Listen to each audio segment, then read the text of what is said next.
Hello, good evening, everybody, and thank you for joining us at this event as part of the York Festival of Ideas. I'm Matt Coward-Gibbs. I'm an associate lecturer based here at the University of York in the Department of Sociology. And this evening, I'm delighted to be joined by Dr. Drew Gray. A few technical notes before introducing our speaker. If you're watching this live, you can ask questions using the Q&A button on your screen. This is available throughout the event, so questions can be asked at any time. Should you have any technical issues, such as loss of Wi-Fi, you can rejoin the event using the original link. Please also remember that today's event is being recorded, so you will be able to watch it again. Subtitles are available at this event. To turn these on or off, use the CC Live Transcript button at the bottom of your screen. Dr. Drew Gray is a social historian of the 18th and 19th centuries, specializing in the history of crime and punishment. He's written extensively on the subject, including his book, Jack and the Thames Torso Murderers, proposing a new suspect for the Jack the Ripper murderers. He's the author of Victorian crime blog, The Police Magistrate, a member of the editorial board for the London Journal, a fellow of the Royal Historical Society. He teaches history and criminology at the University of Northampton. Welcome, Drew. Thank you, Matt. It's really nice to be here, even if we're not actually here, if you know what I mean. Absolutely. And it's wonderful to have you here with us. So I was wondering if you could begin today by telling us a little bit about yourself and how you came to write this book. Thank you. Yeah. As you so kindly said in your introduction, I'm a historian of crime. I like to make the distinction between being a historian of crime and a criminal historian, which sounds a lot worse. But I've been studying the history of crime for best part of 15, 20 years now, I think, and have written on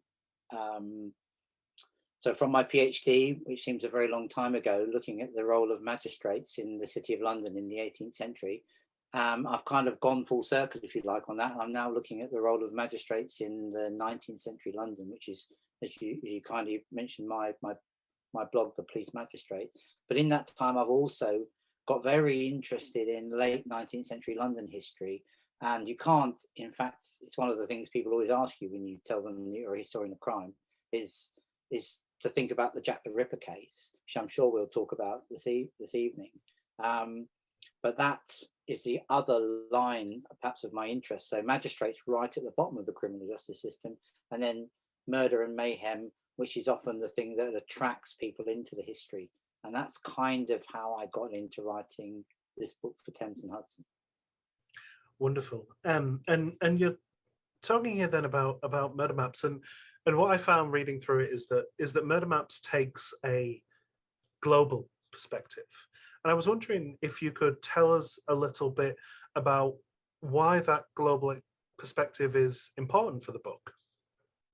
Yeah, I think one of the things that we know about homicide, I mean, crime, of course, happens throughout the whole of the world. But one of the things that's interesting, perhaps, about homicide, about murder, particularly for the period of this book, which is like the long 19th century. So the book starts in sort of 1811 and it ends just before the First World War. So that kind of picture, that period before we enter that really modern world, sort of brought in by the First World War, it is the fascination that people had with murder in Victorian Britain. And that's something that I was very aware of from the work that I'd done.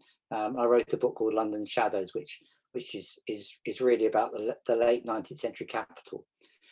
The power of the media, which of course in the 19th century means newspapers and periodicals and then into how that bleeds, if you like, into things like the theatre and melodrama.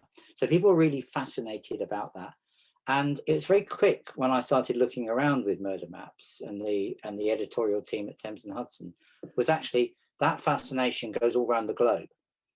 So you find people interested in reading about stories about British murders in Australia, and you kind of think, well, that's should be really obvious to us, because of course the Australians are, it's an imperial part of part of the extended British Empire. So they're reading stories from home, if you like, about what's going on, and we're reading stories from the continent. And that stories are also going out to America, where there's a big interest in crime of their own, and those stories are coming into Britain, and our stories are going there. So actually, you've got this interconnected world, which is very modern. Actually, doesn't have quite the technology that we have today, but actually, telegraph is sending this information all around the globe. So actually, in all parts of the empire, all parts of the world, we've got these stories. So I think on one level, the interest is clearly because actually the news that is sending this story around the world is a very modern newspaper industry, which we can probably understand really happening, really taking off in the second half of the 19th century. The second thing, of course, is just that, you know, murder touches us, homicide touches us in such a visceral way. And of course, that's similar to every human condition. It doesn't matter whether you're in Spain or France or London or York or Australia or America. That story is the same. That different side of the human condition, if you like. So I think it's very global homicide. And I would absolutely agree with you. And what I think really struck out to me, and something that you pick up on during the book as well, is not only the kind of popular cultural change, but also the technological changes that underscored this historical development through what you call the long 19th century. Yeah, so if you mean the technological developments do you mean the technological developments in crime, in crime detection? Well, I think we have the technological changes in crime detection, so the rise, say, for example, of fingerprinting, but also actually within the media as well. I think we can read that in two ways. Yeah, absolutely. So I think that's very important. So laying down telegraphs, which we take stuff so much for granted. I think that, you know, something happens anywhere in the world, and immediately we know about it through the radio, through television, through social media. You know, just all the internet. We've got so much information for us to process today. But actually, this is starting in the middle of the 19th century. So even something like bringing in a rotary printing press, that means you can produce newspapers more quickly, means you can produce newspapers more quickly and more cheaply.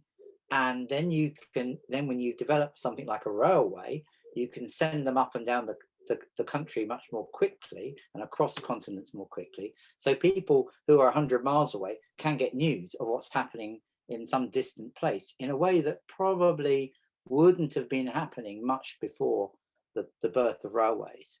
And telegraph, of course, sends that across the world. And you've got these developments in education. So more people can read in the 19th century than in previous centuries.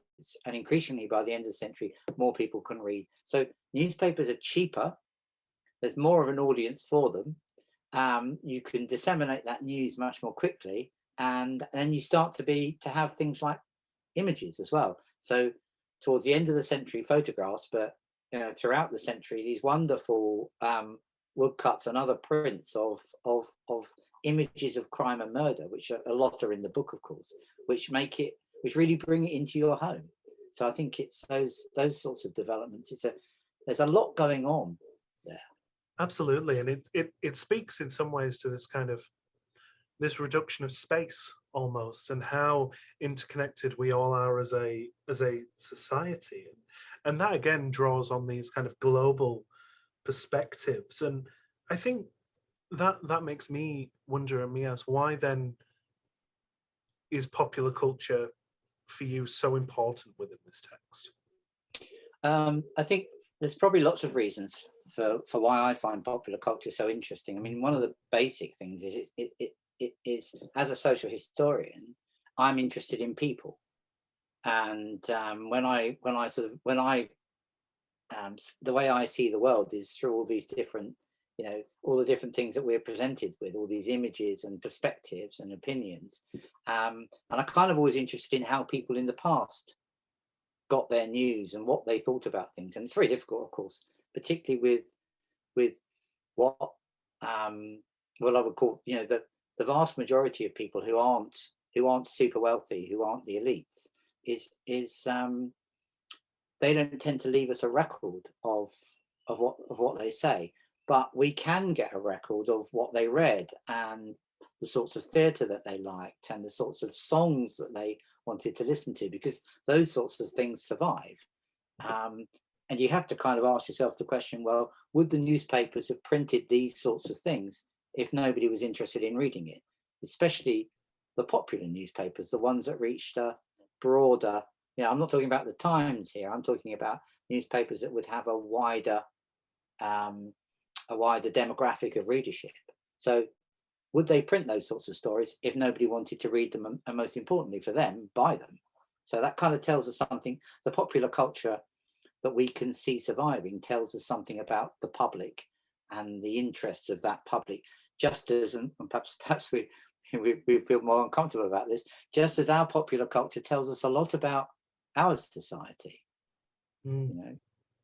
Absolutely. There's something that springs to mind for me, obviously, is the likes of penny dreadfuls and the kind of macabre and the macabre interests almost, and the rise of what we may call today like dark tourism. This all seems to be interlocked. Yeah, I think that the rise of penny dreadfuls in the 19th century, I mean, it's part of a longer tradition of the representation, particularly of murder, but of all crime, in single sheet or small small multiple sheets. So execution broadsides have existed throughout the 19th century and back into the 18th century, where you would get one-page story. I mean, there's one for a very famous York highwayman called Dick Turpin. The one-page story of Dick Turpin with a little woodcut of the execution. These would have been sold at the place of execution, so that people could kind of almost like, I always think it to my students, I think it's like a football program, perhaps more sophisticated. It's like a theatre program. You can see why this person is on the gallows, and you can see what they did, and there's a level of knowledge and entertainment there, but also there's a lesson. This person did this. This is what's happened to him. Don't do that, because that's a bad thing to do. So that kind of, it's that sort of form of popular culture is allowing a message to be sent, but a message that can be read and absorbed in different ways. Yeah. And penny dreadfuls are probably building on that. Quick ways to get news out, quick ways of entertainment, boiling everything down to very basic things. I mean, perhaps again we find an echo of that in our world today. Absolutely, and I think with that, it's the kind of, it tells us about that need for answers that society has, and how then I suppose we have so much allure and attention drawn to unsolved crime, unsolved murder, like we said we were going to talk about him, Jack the Ripper, for example. Yeah, so I think that our fascination and our ancestors, our ancestors' fascination with crime probably comes out of some of the same things. So some of it is that kind of sense of, there goes someone who could be us but isn't us. It's separating ourselves out from that. We're not like that, and why do they do that? Trying to understand. And things that shock and horrify, like the Ripper murders in particular, but many of the murders in this book are horrific. There's that sense of wanting to know that you've caught somebody and that they've been tried, and that demonstrates that you've got the right person, even though of course we would know that doesn't necessarily mean you've always caught the right person, but hopefully that's what society does. And then you've dealt with them, then they've been executed or they've been imprisoned. It's what the Americans call closure, isn't it? It's that kind of sense of finishing things off. Yeah. And actually, we've got a question that's just come in here from an attendee who says, most true crime documentaries on television often suggest that Jack the Ripper led to the rise in interest in gruesome stories in newspapers. Is this too simplistic? I think it's, well, I wouldn't say it's too simplistic. I think the Ripper murder case is kind of an important point in the history of crime, because it does lots of things. It's one of the very first occasions, certainly in Britain, where the idea of a serial killer is is really focused. It's led to the development of a tremendous amount of myth, and you referenced the dark tourism industry as well, Yeah. and that's in part, of course, because there was no closure for the Ripper case. Mm. But actually, there's a tremendous amount of writing about gruesome murder throughout the whole of the 19th century, and back in nothing like as much detail in the 18th century. They just don't give over the space because they don't have the readership or the ability to print materials as quickly. I'm sure the Georgians are no less, they're not squeamish. They'd have been just as happy to have the information. I think the other thing, of course, that's happening by the time of the Ripper murders, which I'm sure everyone knows, but is the summer of 1888, is that we're then a good 2 decades from the last public execution in Britain, which is in 1868, and I do think there's a correlation between our fascination with the late Victorians' fascination with gruesome murder, and actually the removal of the execution from the public stage. So thereafter, executions went behind closed doors. They still took place, but we didn't see them. And I think the further we're removed from seeing that kind of violence presented to us in a weird way, the more interested we are in it. Mm. So I think that's certainly the case. And because in the 18th century, you would have executions would have been very regular events, particularly where I live in London. They were happening on a very regular basis, but much less so in the 19th century. Mm. Well, we have this kind of idea of almost the death when public execution was taking place was a spectacular death. It was very performative, and it was that performance that gave closure, wasn't it? So I'm thinking off the top of my head here, but did some of this performance then have to be translated into the popular cultural artifacts that were produced around them? Yeah, so I mean, the very basic thing as I mentioned, the execution broadsides. I mean, every one of those will come with an image, and then looking back as historians, you kind of go, well, there's an image of these individuals who are hanged. Actually, quite often it's a woodcut image, and it's the same woodcut. It's just they just use the same print for different people. Some cases, for example, the case of Maria and Frederick Manning, who are in the book and who are hanged on the top of Horsemonger Lane Jail in London. There's quite a lot of images of them from the trial and from their execution, and the execution was one of the ones attended by Charles Dickens, so it's kind of written up quite well. So we get those kind of commentaries on it. But right through the 18th century and into the 19th century, when executions were in public, people wanted to take souvenirs. So they wanted to kind of like even going back into the Tudor period. I mean, those of you familiar with the stories of like Anne Boleyn having her head cut off and things like that. There's plenty of executions in the Tudor England, and people wanted to take their handkerchief and dip it in the blood. Later, they wanted to get a section. The hangman was allowed to sell off his rope, and he'd sell it in sections because it's meant to bring you good luck. I always thought that must be a bit like Baldric and having the magic bullet in Blackadder Goes Forth. If you've got the bullet with your name on it, you can't be killed. And the idea is, if you've got a section of the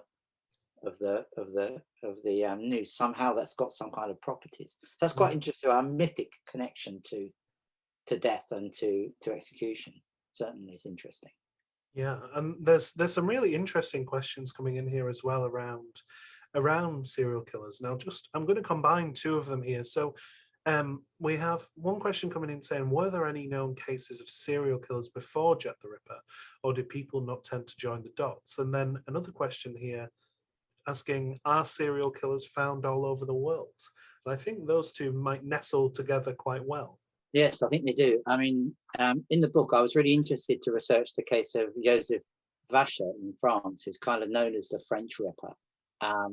Very different way of operating to the so-called Jack the Ripper in London, who had so the London Ripper has a very small geographic killing area, and I think quite reasonably this is disputed, he chose the same sorts of victims. So, well, he chose poor women.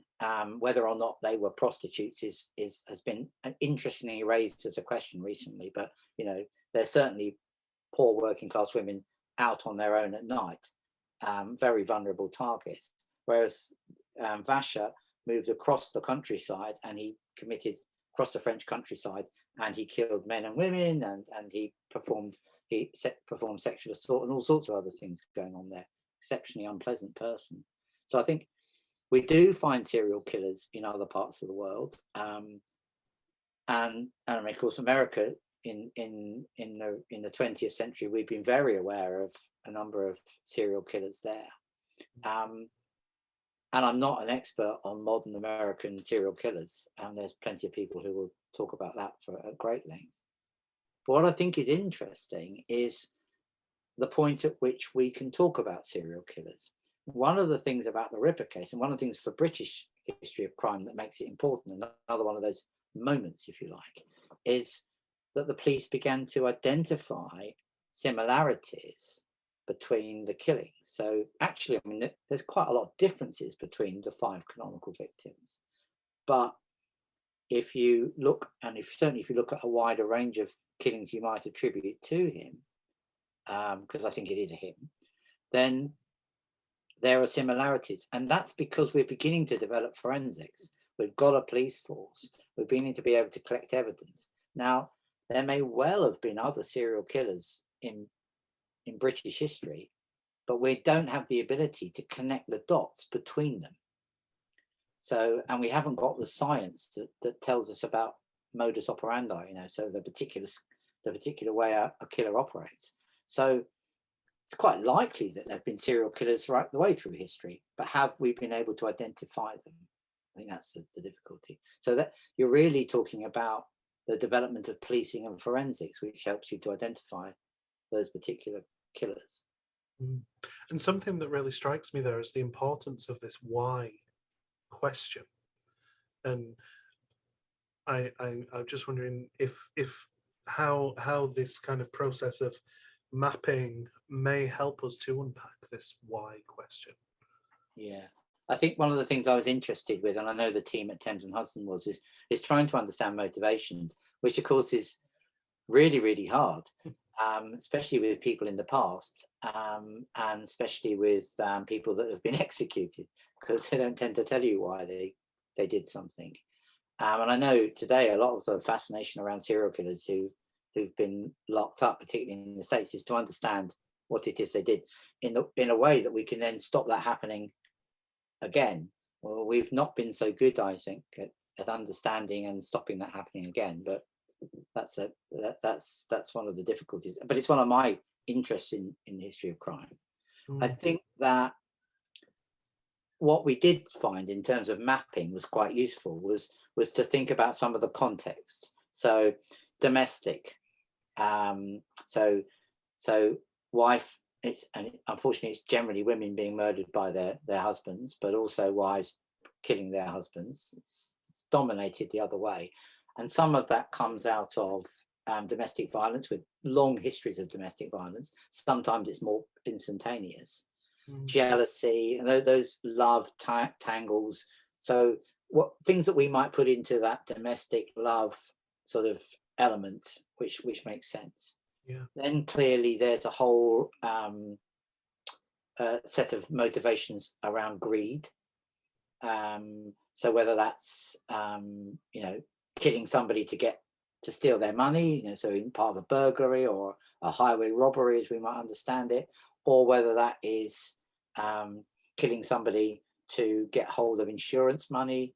As some of the cases in here, some of the female murders are, and men are, people who've murdered their spouse in order to get them the insurance or to benefit from the will or something like that. So that's greed. Then you've got motivations which are to do with psychological problems, and we might mental health issues, as we can understand it. And I think probably there's something going on there with, if we knew who the Ripper was, probably understanding that, and that seems to form serial killers. And of course, serial killers tend to kill multiple victims that may be the same but are disconnected from them. Whereas most murder, of course, unfortunately, is by somebody who is connected to the individual, and they're the ones that are easier to solve. You know, serial killings are harder to solve because the police can't make the connections between the victim and perpetrators. So I think Yeah. there's lots of things going on there. Yeah. Mm.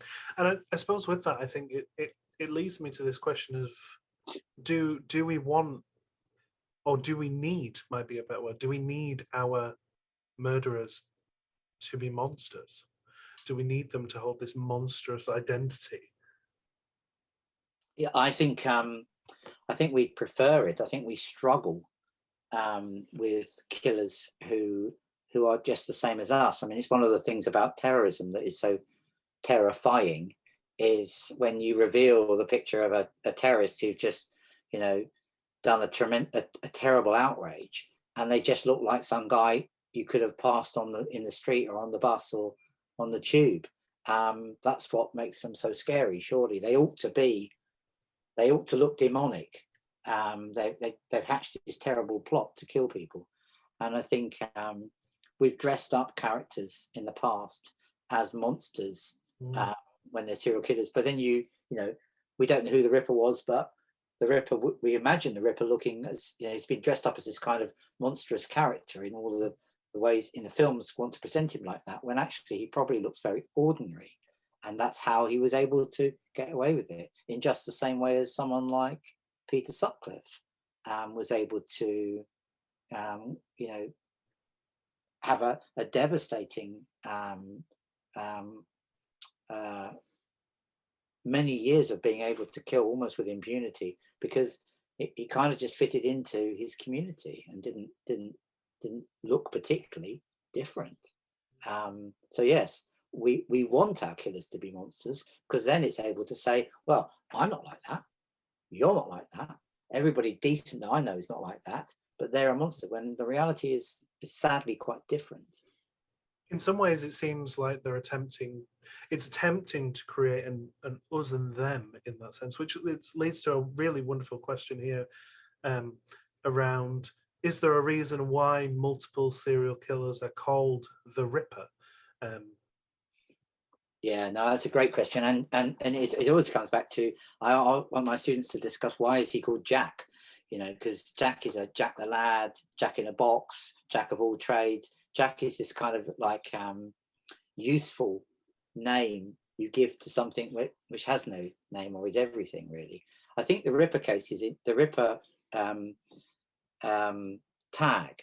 So it was applied to Jack the Ripper for one very simple reason. It's nothing to do with the nature of his killings, really. It was because it was on one of the letters sent to sent to the Central News Agency, but effectively sent to the police um, at the height of right in the middle of the killings in 1888. So that letter was signed off Jack the Ripper. Thereafter, every other letter was signed off in some variation of Jack the Ripper. And so we've associated it with that. So that then meant that in Soho in the 60s, I think there was a Ripper, Soho Ripper. There was obviously the Yorkshire Ripper, and then there was Stephen Wright in Ipswich, who was called the Suffolk Ripper. So yes, we've attached that to all of them. Perhaps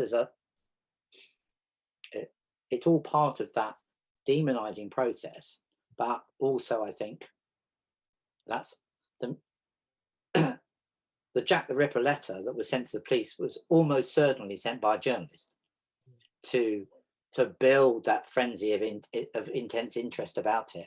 And we mustn't, I don't wish to criticize the newspapers in any way really, but the reality is they're in the business of selling newspapers, and serial murder is a good story.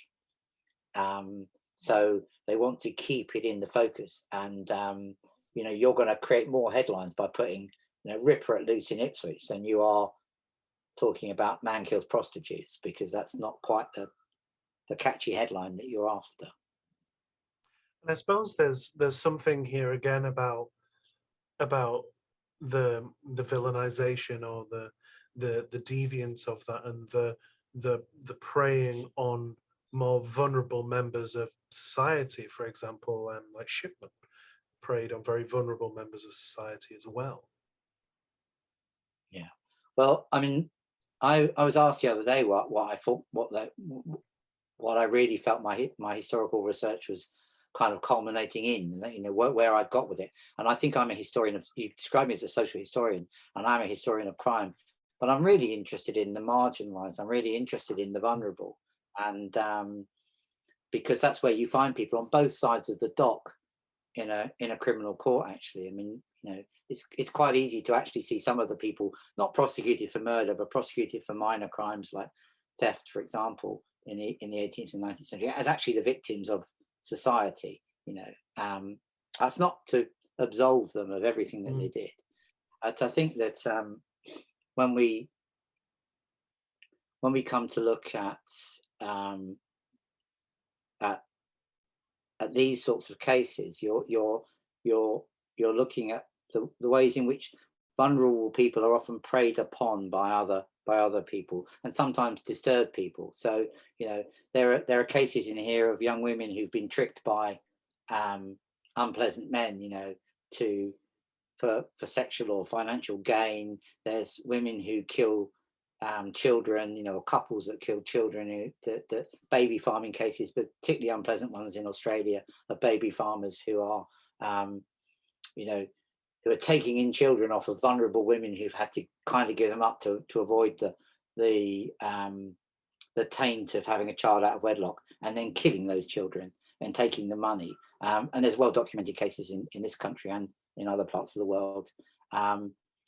You talked about Shipman, but there are other characters like that, women and men who are vulnerable and who are then exploited and then ultimately killed as a result of that. And it's a very sad part of that story, but it keeps on happening. And I feel like reading murder maps and reading through it as a sociologist, it strikes me about these real severe imbalances of power. And I think a question here from one of the audience members is really helpful to think about this a bit more. And they ask, is there any serial killers who you feel has been vilified wrongly? In particular, they're thinking about someone like Eileen Wuornos. I don't know that particular case. I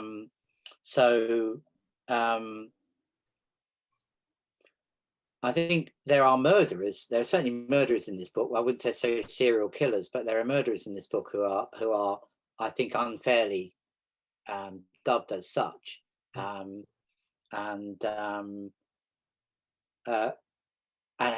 then there are probably also people who have got away with these things, which, you know, haven't really that. And then there's an unfortunate turn in our society, or in our interest in popular culture, to actually valorize serial killers. You know, to think about the Manson family, for example, and to think about, you know, the ways that again, it's back to dark tourism, the way that in fact actually we glorify this. The Ripper is a case in point. The Jack the Ripper is a case in point in this, and I'm very aware of the backlash against sort of Ripper tourism, and the fact that this almost looks like a continual example of misogyny that runs down the centuries. And I'm very on board with that. I think it's something we really do need to address. Have to be quite careful. I think true crime can throw things out there without considering its impact. And that's very important. So yeah, there's I don't know that anyone's been unfairly treated. I'm sure that's the case, but I think also what is often forgotten is the victims in all of this. We do tend to concentrate on the murderer, not on the people who've been murdered. Yeah, and I think that's potent, especially when considering other high-profile cases. So I'm thinking of the kind of physicality of not only H.H. Holmes, but his hotel as well, and the synonymous nature of that hotel. I'm thinking within recent popular culture, American Horror Story, for example, that there's just this potent symbology around it, and that seems to be associated with serial killing and with space.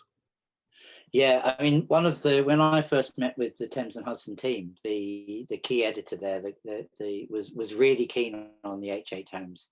I don't want people to take that the wrong way. I mean, he wasn't keen on H. Holmes, but really keen on the story, because I think you could view it as this amazing. You know, he built this hotel in Chicago, he fitted it up for killing people. Was he also Jack the Ripper? I mean, it's a fascinating story. Unfortunately, when I looked into it, there didn't really seem to be a tremendous amount of truth in much of it. There's a lot of speculation, more speculation perhaps there than with many other cases. But the idea of the murder hotel, and we do map it, you know, the kind of sense of it, is fascinating. For me, it's actually fascinating in a weird way, not whether it existed exactly as that or not, but the way that people want it to exist. You know, is that a kind of desire for it to exist?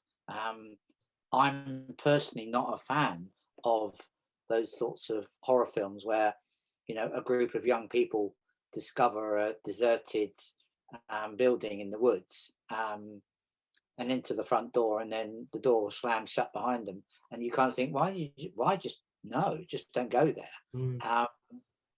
I prefer my horror gothic. You know, I'd much rather my Dracula and my Frankenstein, because you can separate it from reality. Don't like the things that go into it. Don't like that kind of Stephen King sense. So I think there's the Holmes case is clearly about the place, whereas actually I think the murders he did commit all take place in much less interesting surroundings when he leaves Chicago and he moves, you know, up north and towards New York, that direction, up that coast there, and he kills, and basically he's a fraudster. You know, that's what Holmes is. He's not a romantic or ingenious killer. He's a very nasty fraudster.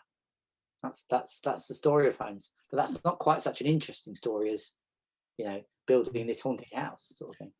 And I think there has been such a rise. We spoke a little bit about it before, a rise in this kind of this myth and narrative of these killers, and the way, for example, like Jack the Ripper was it the spring-heeled Jack kind of thing, and this need in some cases almost to bring in a supernatural element to their actions within these kind of historical works.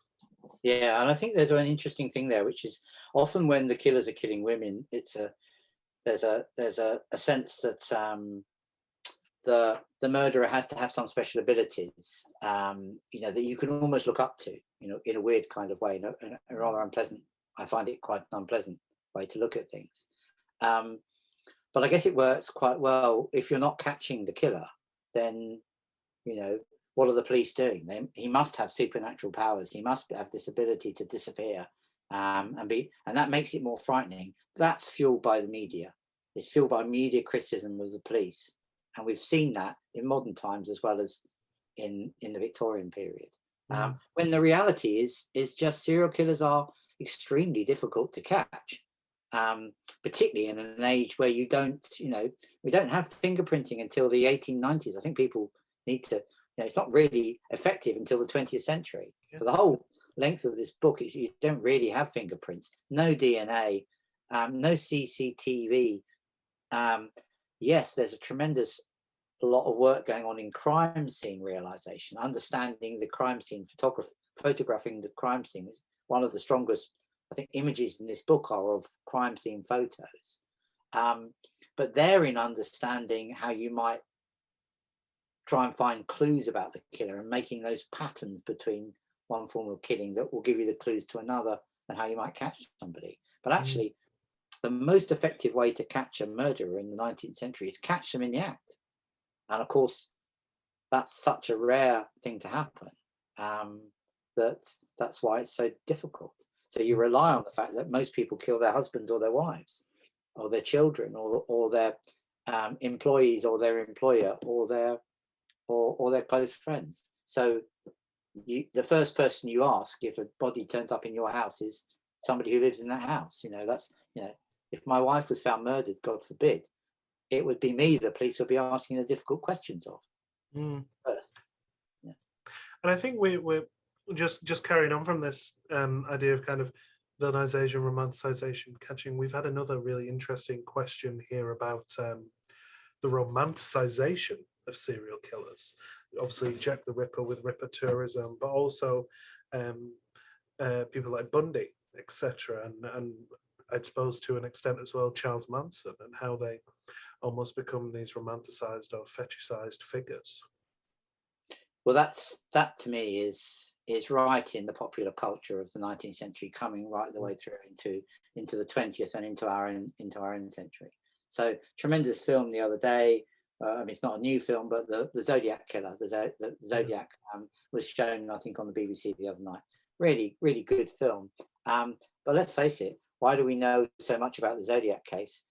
Because there was a book written about it, of the guy, you know, who was working at the time on the case as a journalist, as a cartoonist technically.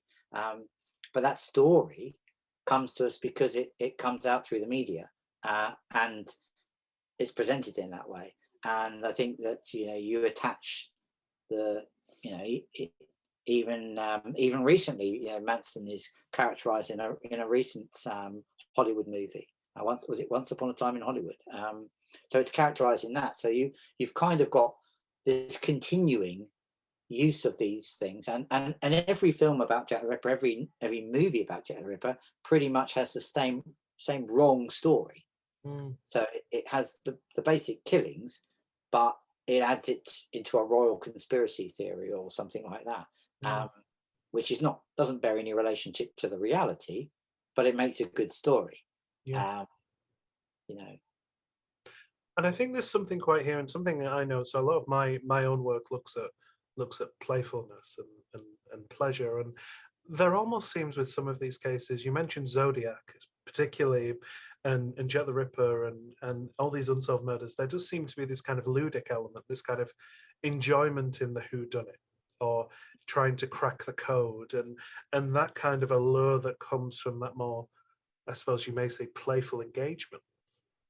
Yeah, well, we like to put things on one side. So, you know, the book allows you to dip into it and read about these stories. And, you know, I'm removed from it. The readers are removed from it, because we can. It's like reading a story. You know, we like. You know, I'm reading a sort of a gothic sort of horror novel at the moment. You know, I've read crime stories over lockdown. I'm sure we've all been reading a lot more.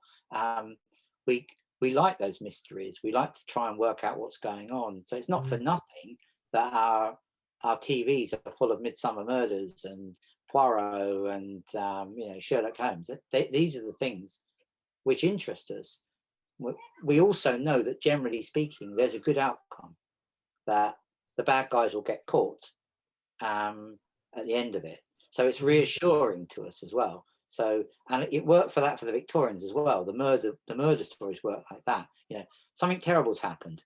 We've caught somebody. We put them on trial. We've executed them, put them in prison. You can go back to your lives now knowing that's safe. What happens with unsolved mysteries is that doesn't happen. You know, I gave a talk to a group of to a local history group in Northampton about 10 years ago, and two elderly ladies at the end of it came up to me. They were frightened to go home on their own, and I was saying to them, it's absolutely fine. You know, the Ripper is 120 years dead, so please don't worry about going home. But that's how we think about things. Unnerved.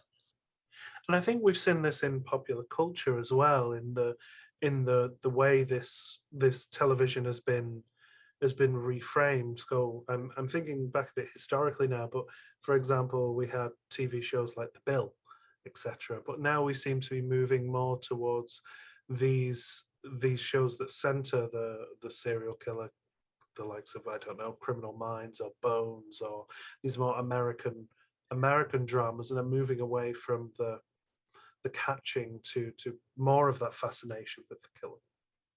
Yeah, so I think that I guess they're probably also trying to find different ways to present similar tropes, aren't they?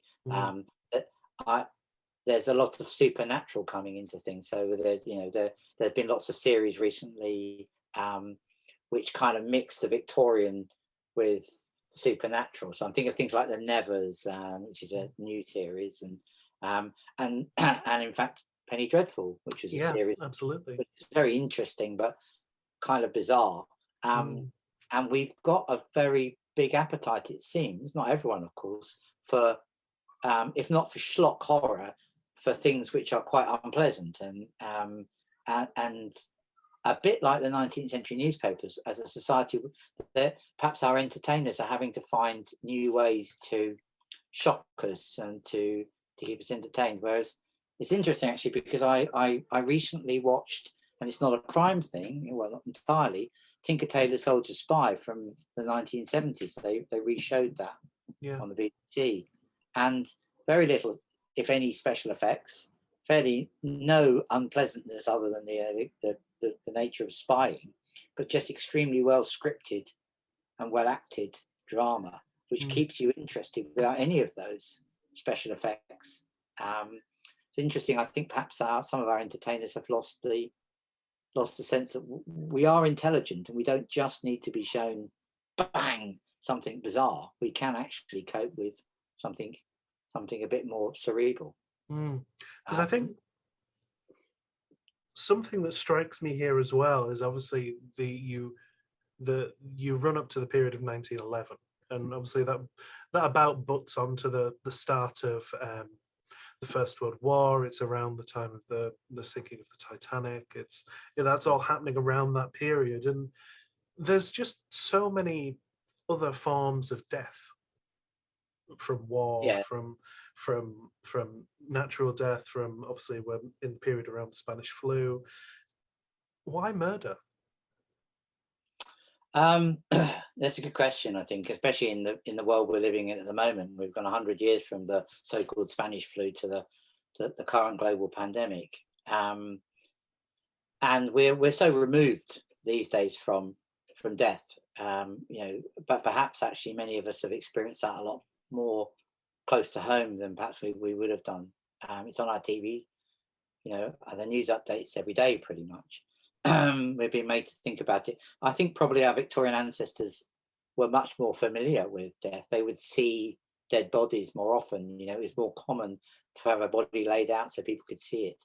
They have a closer connection. It's not that far from people watching people being executed. That's, the 1860s is not that far away for them in a way that's different for us. But the mechanized killing of the First World War must be a tremendous difference to people, and the bringing of war very much into people's homes.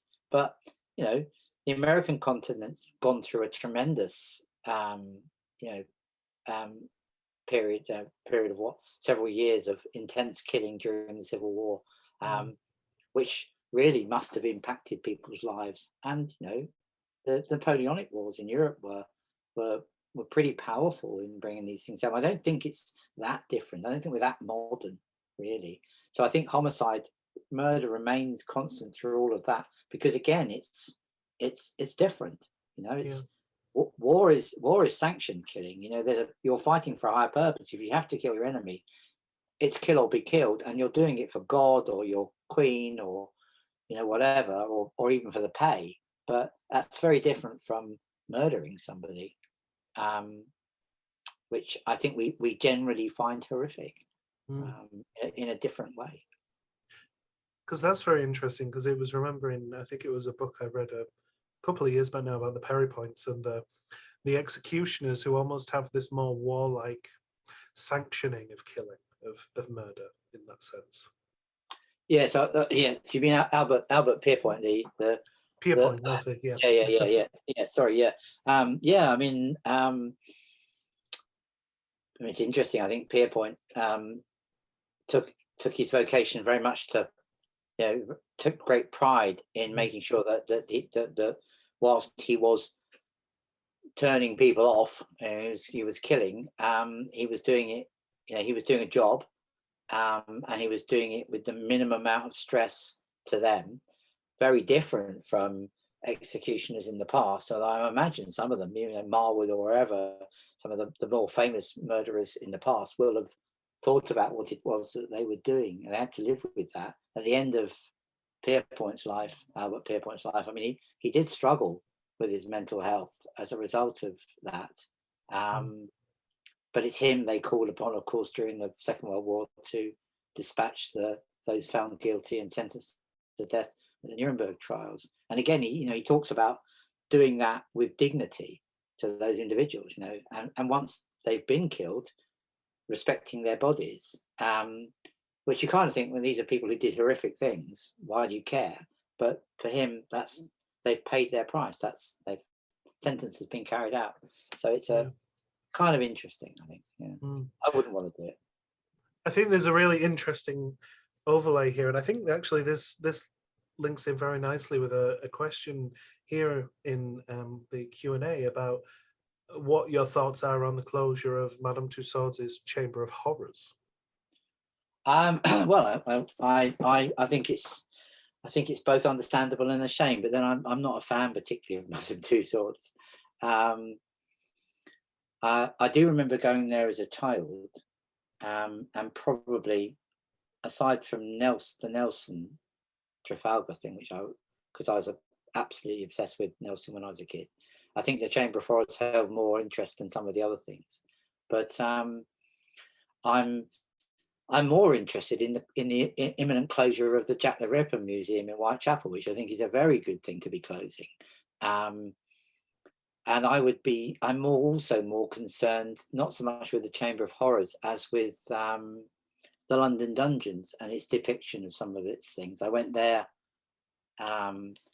probably a decade ago now, and I was quite disturbed by the way that they presented things there. Not just things like the Ripper case, but also other, turning execution into a ride. So at the end of the London Dungeons, you can sit on a platform, a ride like you would at Alton Towers, and be dropped and hanged. I just think that's just that for me, that was a line in the sand. I thought that was taking things far too far and trivializing something which is very much part. There's so many things in our culture which hark back to execution, and people shouldn't diminish how terrible it was and how important it was in our society. With that though, do you not think there's something in that ride, in that experience, about reliving the performativity and event-like nature that executions were in the past? I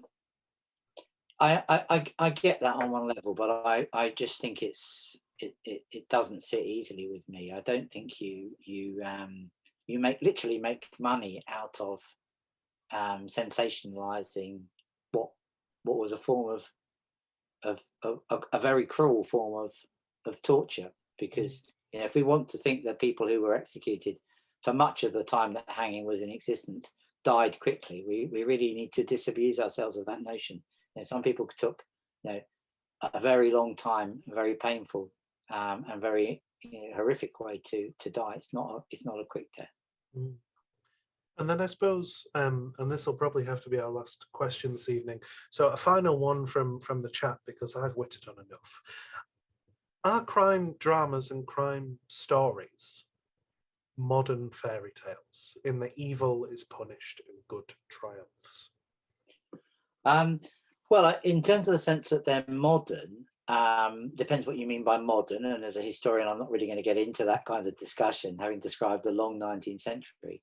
But I think that fairy tales are part of that. So actually, if you go right back into myth, you go back into Greek myth, there's plenty of murder going on there. There's plenty of killing.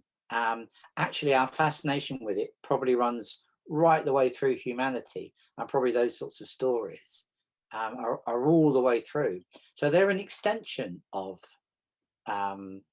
fairy stories. I think it's that good and evil, but ultimately, yes, it's very much about our understanding of good and evil and trying to put them into those black and white categories, which they don't quite work. Some of the people who kill in this book, I'm not in any ways absolving them of what they did, but I can kind of understand perhaps why they might have done it. I think it's like the woman who murders her husband today, and because she's just suffered decades of abuse. Yeah, can we condemn that? We can probably say, really, we would have preferred it if you hadn't done that, but can we really condemn it? It's not simple, is it? At the end of the day, it's much more nuanced than that. What Victorian murder stories want to tell us is there's good and bad, but the reality is, in society, good and bad is there's all sorts of shades of grey in between that, I think. That does seem to be the case. There's so many moral and ethical dilemmas, and I'd say at least another 4 hours of conversation we could have about this. But with that being said, I'd really just like to thank you for your time this evening, Drew, and for the really stimulating conversation that we've had. Just to let everybody know, the recording of this event will be available on the Festival of Ideas YouTube channel, which can be accessed from the Watch Again section of the festival's website after the 20th of June. And you'll be contacted by email when this video is available to view. If you'd like to purchase a signed copy of Drew's book, copies of Murder Maps will be available from our partner bookseller, Fox Lane Books. For more information on book sales, please see our website or head direct to foxlanebooks.co.uk/festival-of-ideas. We really hope that you'll continue to be engaged with the Festival of Ideas, and do check out the website, yorkfestivalofideas.com, for full details of all the events in the programme. We'd love to hear your thoughts on these events and continue the conversations using the hashtag YorkIdeas. Again, Drew, thank you so much for being with us this evening. Thank you, Matt. Thanks very much. Bye-bye. Take care, and goodbye, everyone. Good night.